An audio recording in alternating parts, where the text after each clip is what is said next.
Spirit of the Glass, nandiyan ka na ba? Spirit of the Glass, nandiyan ka na ba? Spirit of the Glass, nandiyan ka na ba? Spirit of the Glass, nandiyan ka na ba?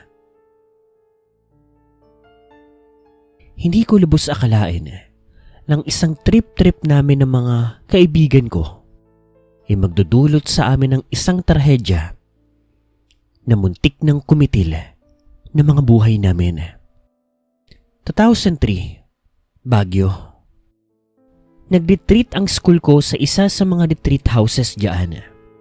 Hindi na lang ako magni-name drop at magbibigay ng eksaktong location basta Baguio, retreat. Ayoko makasira ng imahe dahil magpasangga ngayon, nandun pa rin ang retreat house na iyon.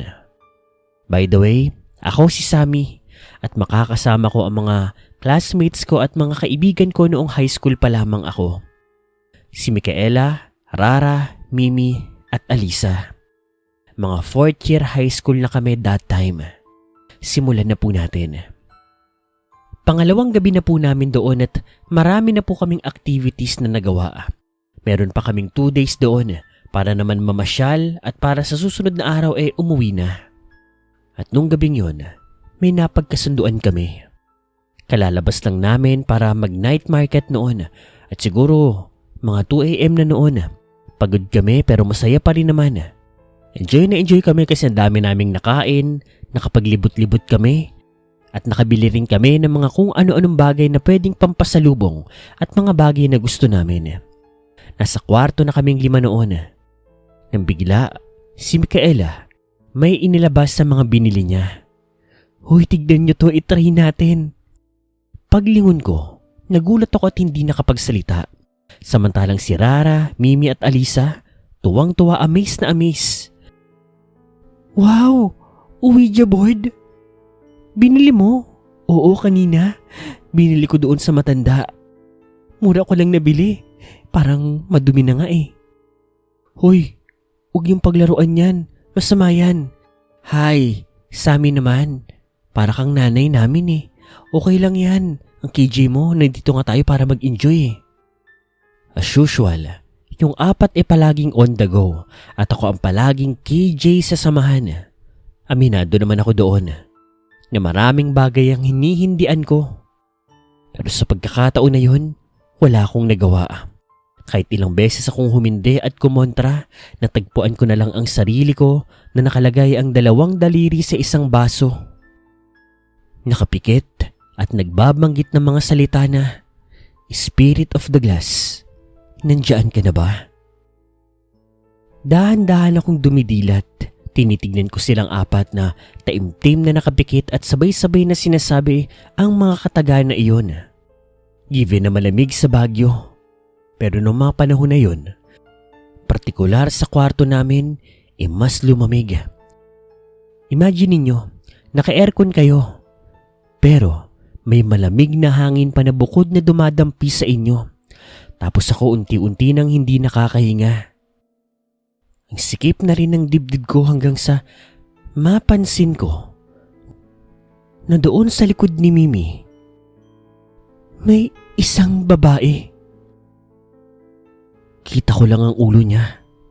Nakangiti siya sa akin pero wala siyang mata. Agad akong napasigaw, Sir Paul. Napatili. Dumilit ng mga mata ang mga kaibigan ko. Tapos si Mimi bigla pong lumipad.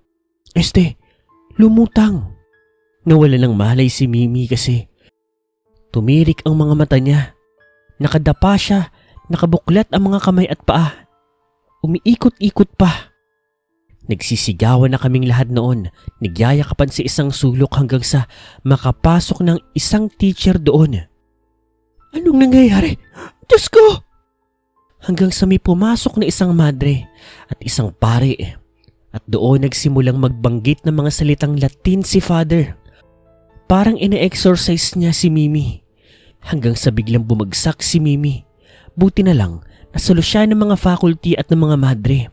Tapos itinali po siya doon sa isa sa mga kamang nandoon.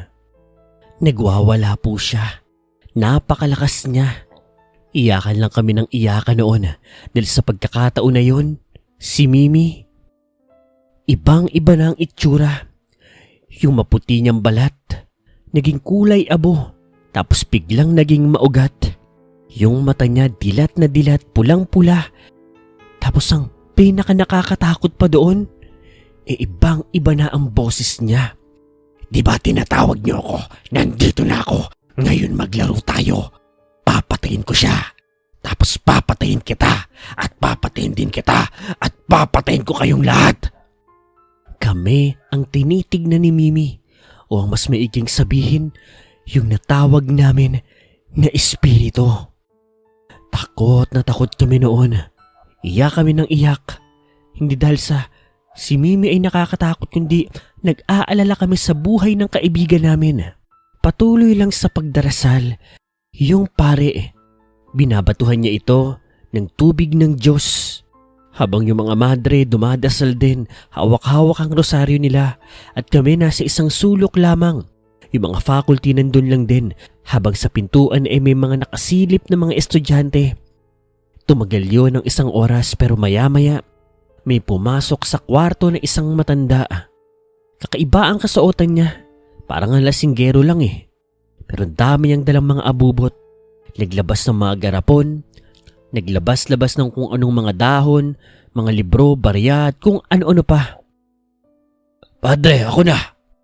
Walang silbi ang mga ginagawa mo. Nangingiliti ka lang eh.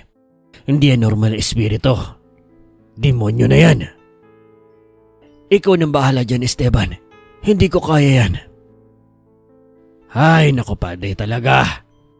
Tumingin sa amin yung matanda na iyon. Kayo ba ang kasama? Opo, kami po.